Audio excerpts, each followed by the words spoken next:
अस्सलाम वालेकुम नाज़रीन, प्रोग्राम फोकस सां गॾु मां आहियां ज़ुहैब ज़रदारी ऐं नाज़रीन प्रोग्राम जे पहिरें सेगमेंट में पाण ॻाल्हि ॿोल कंदासीं बिलावल भुट्टो ज़रदारी जो जेको भारत जो दौरो, थोरे जो पाण हुनखे भारत जो दौरो चवंदा, पर इहो गॾियल ॿिन्ही तरफ़नि जेको दौरो न हुयो, ॿितरफ़ो न हुयो, पर इहो जेको आहे उहो शंघाई तावन तंज़ीम जो इजलास हुयो, उन में शिरकत हुई ऐं साॻिए वक़्तु वरी बिलावल भुट्टो ज़रदारी उन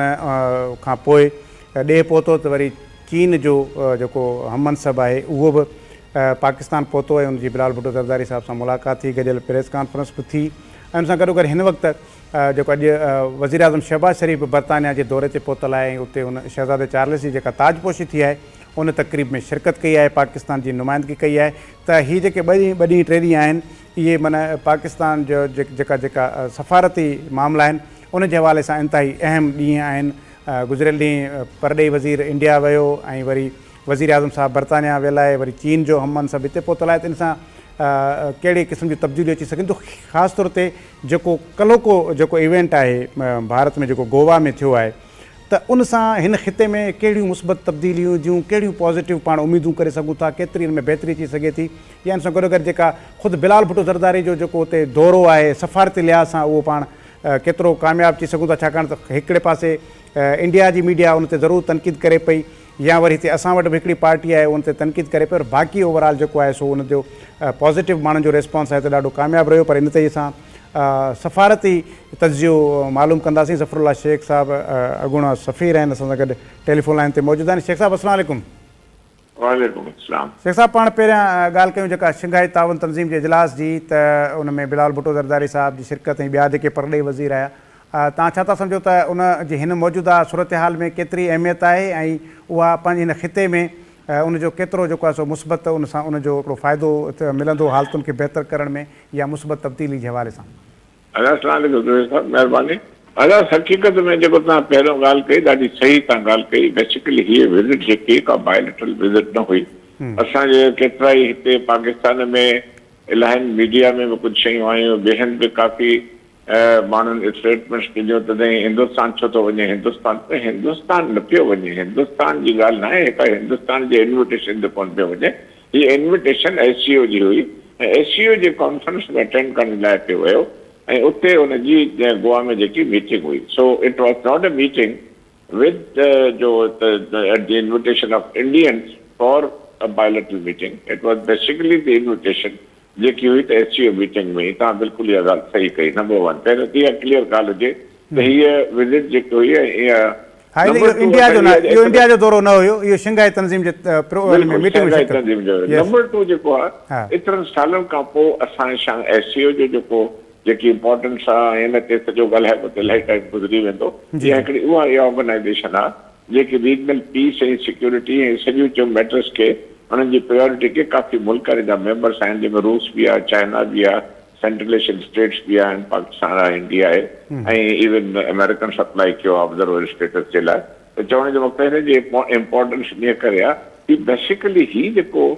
फोरम आहे हिते बायोलेटरल फोरम न आहे। अलाए छो माण्हू हिनखे मिक्सअप था कनि, पंहिंजी हुनजी मुलाक़ात न थी, असांजे वज़ीर जी मुलाक़ात न थी, असांजी हे मुलाक़ात। पाकिस्तान जे फॉरेन मिनिस्टर न को का विज़िट जयशंकर खां घुरी त मूंसां तो मिल, न को हुननि को अहिड़ो को ॾेखारे त असां पाण में मिलूं। SCO जे एजेंडा ते हुई अहिड़ी का ॻाल्हि? काई ॻाल्हि कान्हे। सो इन करे मक़सदु चवण जो इहो आहे त हीअ जेकी मीटिंग आहे हिन SCO जे रूल्स जे मुताबिक़ हिन फोरम ते कॾहिं बि का बायोलेटरल डिस्कशन थींदी न आहे। बिल्कुलु, दिस इज़ नंबर 1 क्लियर। ऐं ॿियो नंबर जेको आहे बाक़ी रीजनल जेके मैटर्स आहिनि सिक्योरिटी जा आहिनि, जेके नेचुरली हाणे इलाही आहिनि कंट्रीज़ जा पाण में जेके टेरिटोरियल मैटर्स आहिनि, ॿिया सिक्योरिटी जा आहिनि, पाकिस्तान इंडिया जे विच में आहिनि, इंडिया चाइना जे विच में आहिनि, अज़रबैजान ॿियनि जे विच में आहिनि, घणेई आहिनि मुल्क जेके थोरी घणी छिकताण हुननि जी आहे। त उनखे ख़तमु करण जे लाइ SCO खे क़ाइमु कयो वियो बेसिकली। हाणे उन मीटिंग में जॾहिं वियो आहे त उते साईं उते जेके थोरी घणी ॾे वठि थी आहे, जेके वॉलीस हुयूं, जयशंकर तमामु बकवास कई त पाकिस्तान में टेररिज्म फलां हे हो जेको आहे जेको हुननि खे न करणु खपे आहे, होस्ट हुया, प्रेसिडेंट हुया, ज़रदारी साहिबु तमामु सुठी डिप्लोमेटिक पंहिंजे स्पीच में चयो त तव्हां टेररिज्म जे नाले ते पॉइंट स्कोरिंग न कयो, तव्हां इहे लफ़्ज़ इस्तेमालु कया। त स्पीच ॾाढी बैलेंस्ड हुई, सुठी हुई इते इन्हनि में डिप्लोमेटिकली इंडिया जो जेको ग्राफ हेठि आयो आहे, असांजो ग्राफ हेठि कोन आयो आहे। ॾाढी सुठी जेकी आहे तमामु विज़िट थी। शेख साहब, डिप्लोमेटिक जेके इथिक्स आहिनि उहे छा था चवनि? माना ख़ासि तौर ते मेज़बान ते त अञा वधीक ज़िम्मेवारी थिए थी त उहो उन्हनि सफ़ारती जेके इथिक्स आहिनि या उहे जेके नॉर्म्स आहिनि उन्हनि जो ख़्यालु रखे। त तव्हां नथा सम्झो त माना इहो छा आहे जंहिंजे करे माना कहिड़ी शइ आहे जेका जयशंकर खां बर्दाश्त न थी वञे सघे? हिंदुस्तान त जी जेको आहे जेको बि फोरम तव्हां वठो,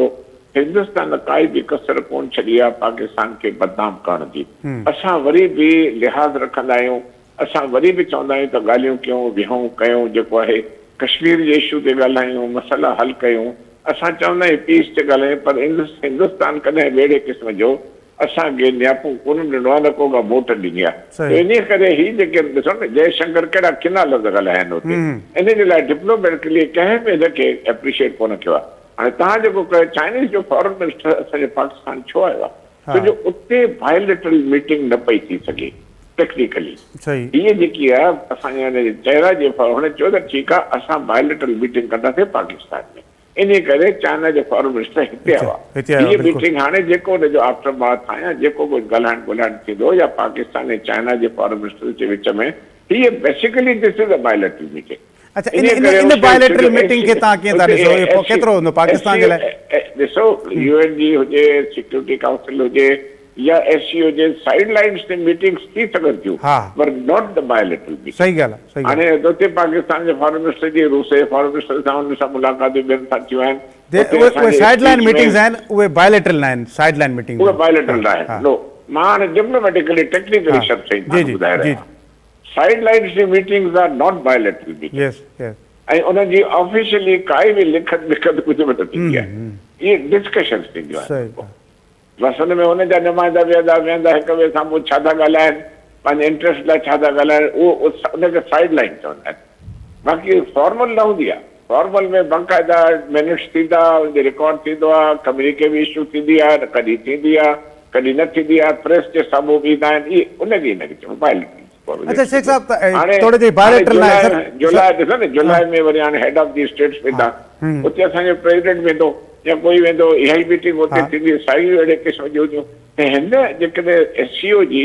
जेको हे पाण मेज़बान हुया ऐं जहिड़े क़िस्म जी हिन लैंग्वेज इस्तेमालु कई आहे, इहा डिप्लोमेटिकली ॾाढो कंडेम थी आहे। शेख साहब, मां हिकिड़ी ॿी अहम शइ पुछणु थो चाहियां त बिलावल भुट्टो ज़रदारी साहिबु तोड़े जो उन एससीओ में वियो आहे, बायोलेटरल उन में कुझु आहे कोन, उहो फोरम ई न आहे। उनजे बावजूदि बिलावल भुट्टो ज़रदारी जो हली वञणु, तव्हां ॾिसो त सभिनी मंझां जेकॾहिं आलमी मीडिया तोड़े इंडियन मीडिया हुजे, कवरेज सभ खां वधीक उन्हनि बिलावल भुट्टो ज़रदारी खे ॾिनी, अहमियत सभ खां वधीक उन्हनि बिलावल भुट्टो ज़रदारी खे ॾिनी। पर बिलावल भुट्टो ज़रदारी साहिबु उते वञी करे तोड़े जो बायोलेटरल न आहे, पर उनजे वञण सां जेको बॉडी लैंग्वेज आहे, जेको उते प्रेज़ेंस आहे, उन घटि में घटि पाकिस्तान जे तरफ़ां बर्फ़ पघारी। असां सम्झो त शायदि इंडिया जे तरफ़ां को पॉज़िटिव ईंदो, पर लॻे थो त इंडिया उन पंहिंजी साॻी हठ धर्मी ते क़ाइमु आहे। भले काई वञे, पर असां वी will make our point of view. ॾिसो, असां डिप्लोमेसी में ईअं थींदो आहे त जेकॾहिं फॉर्मल कोई टेबल ते नथो वेहे, ॾिसो त बिलावल भुट्टो ज़रदारी जी जेके मीडिया सां जेको इंटरेक्शन थियो आहे, केॾो ज़बरदस्त सवालनि जा जवाब ॾिना आहिनि। ऐं चवण जो मक़सदु असां पंहिंजो पॉइंट ऑफ व्यू उते करे आया आहियूं उन्हनि जे रॉयल ते, त बाबा हीअ ॻाल्हि आहे,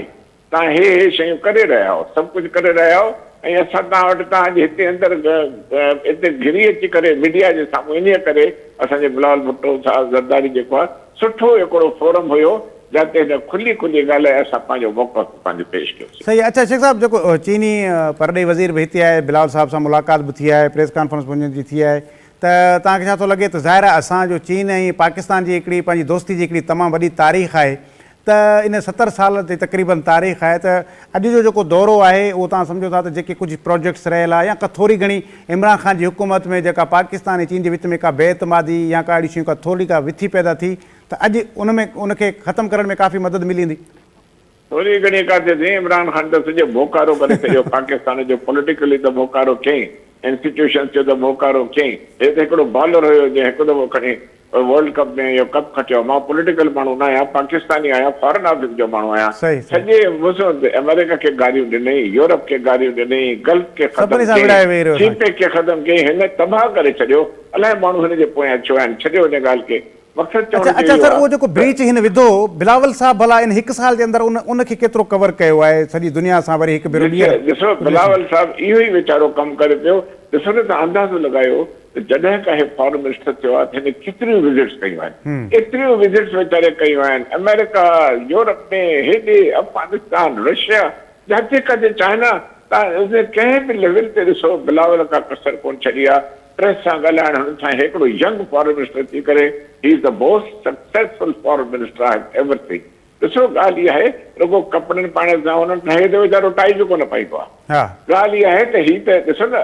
सब्सटेंस हिकिड़ो चवंदा अंग्रेजी में चवंदा आहिनि man of substance he is a man of substance ॻाल्हि ॾिसो हिनजी तव्हां ॾिसो मैच्योरिटी हिनजो तजुर्बो न हुयो ॿियो न हुयो हिनजी इनसाइट ॾिसो हिनजी फोरसाइट ॾिसो हिनजो ॾिसो ॻाल्हाए कीअं थो कहिड़े नमूने में हाणे जेको जॾहिं ॾुखे में ॾुखी मीडिया क्रिटिकल मीडिया इंडिया जो हीअ कीअं फेस कई आहे केॾो ज़बरदस्त असांजा सुवालनि जा जवाब ॾिना आहिनि मां चवां थो त उनखे पैचअप करण में जेको तव्हांजो सुवालु आहे जेको इमरान जेको सफ़ा ऐं शीशो टोड़े टुकड़ा करे छॾियो उनखे एल्फ बी हणण में असांजे पंहिंजो जेको आहे ज़रदारी साहब पंहिंजो तमामु वॾो अच्छा और इहो बि सबबु आहे न त हे पीटीआई वारनि खे त ॿी त का तनक़ीद मिले कोन बसि रुॻो इन ते बीह रहिया त उन जयशंकर जहिड़ो हथु छो ॿुधाई हाणे उनखे ख़बर न आहे कि इंडस जो हिकिड़ो ट्रेडिशन आहे कल्चर आहे